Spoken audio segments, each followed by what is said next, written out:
বাংলাদেশের আবহাওয়ায় আবারও অস্থিরতার ইঙ্গিত দিচ্ছে আবহাওয়া অধিদপ্তর। দীর্ঘদিনের দম বন্ধ করা গরম এবং স্থবির আবহাওয়ার পর হঠাৎ করে দেশের বিভিন্ন অঞ্চলে সক্রিয় হয়ে উঠেছে বৃষ্টিবলয় ঝুমুল। আবহাওয়াবিদদের পূর্বাভাস অনুযায়ী 25 এপ্রিল থেকে শুরু হতে পারে বৃষ্টি, কালবৈশাখী ঝড় এবং বজ্রপাতের এক বিস্তৃত ধারা, যা চলতে পারে আগামী 7 মে পর্যন্ত। বিশেষজ্ঞরা বলছেন, এ সময় দেশের প্রায় 70 থেকে 80% এলাকায় বজ্রসহ বৃষ্টিপাত, দমকা হাওয়া এবং কোথাও কোথাও ভারী থেকে অতি ভারী বৃষ্টির সম্ভাবনা রয়েছে। ইতোমধ্যেই উত্তর পূর্বাঞ্চলের আকাশে পরিবর্তনের ছাপ স্পষ্ট।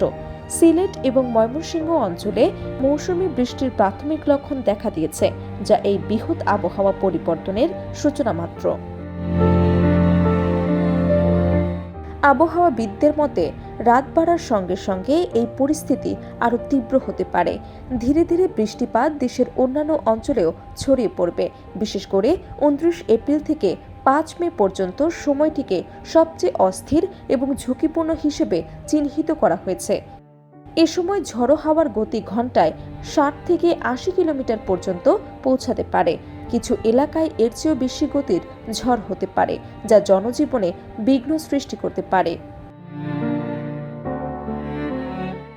এদিকে সীমান্তবর্তী ভারতের মেঘালয়, আসাম এবং চিরাপুঞ্জি অঞ্চলে ভারী বৃষ্টিপাতের পূর্বাভাস দেওয়া হয়েছে, যেখানে 500 থেকে 700 মিলিমিটার পর্যন্ত বৃষ্টিপাত হতে পারে।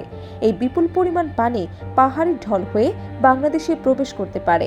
বিশেষ করে সিলেট এবং সুনামগঞ্জের নিম্নাঞ্চলে আকস্মিক বন্যার আশঙ্কা রয়েছে।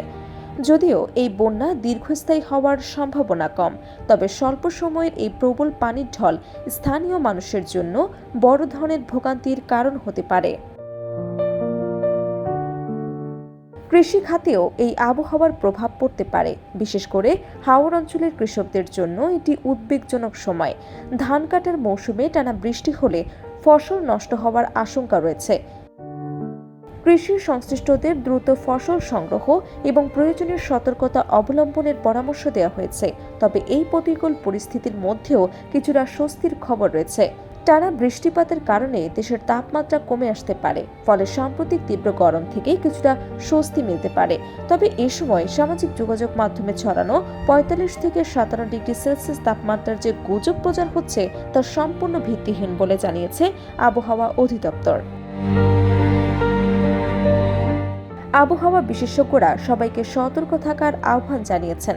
বিশেষ করে বজ্রপাতের সময় খোলা স্থানে অবস্থান না করা, ঝড়ের সময় নিরাপদ আশ্রয় থাকা এবং প্রয়োজনীয় প্রস্তুতি গ্রহণের ওপর গুরুত্ব দেওয়া হয়েছে। পাশাপাশি নদী এবং হাওর অঞ্চলের বাসিন্দাদের সম্ভাব্য আকস্মিক বন্যার জন্য আগে থেকেই প্রস্তুত থাকার পরামর্শ দেওয়া হয়েছে। পরিবর্তনশীল এই আবহাওয়ার প্রেক্ষাপট নাগরিকদের সচেতনতা এবং প্রস্তুতি হতে পারে সম্ভাব্য ক্ষয়ক্ষতি কমানোর সবচেয়ে কার্যকর উপায়।